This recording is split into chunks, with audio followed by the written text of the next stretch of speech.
Новые стандарты жизни в жилом комплексе «Солнечный город Супер». Звони, телефон в Казани 222 5 333. Ну, прощай.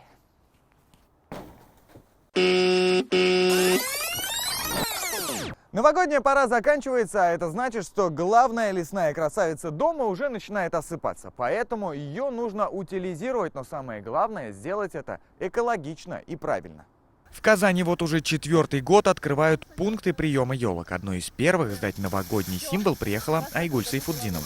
Переработка – это очень важный момент, особенно в наше время, потому что я сама тоже занимаюсь сортировкой мусора дома, и для меня это как обыденно. Важный момент. Прежде чем сдать елку, сосну или пихту, нужно очистить дерево от мишуры и украшений.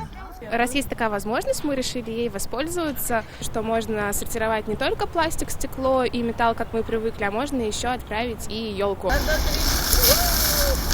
В прошлом году подобные контейнеры собрали больше 4 тонн елок. В этом году рассчитывают собрать не меньше. Новогодний урожай отправят козочкам. Мы нашли фермерские хозяйства, в которых есть козы. Козы не обычные, а заанинской породы. И вот как оказалось, они очень любят есть хвойные деревья, сами иголочки и даже обгладывают кору. Пункты сбора будут работать до конца января круглосуточно. Сдать елки можно на Аделе Кутуя 160. Контейнер стоит возле офиса Поволжской экологической компании.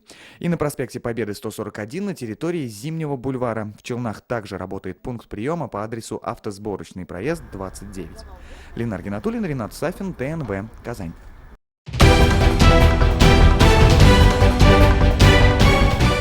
Все новости дня, выпуски программы «Новости Татарстана», программы и фильмы на сайте tnv.ru и на YouTube-канале ТНВ. Подписывайтесь.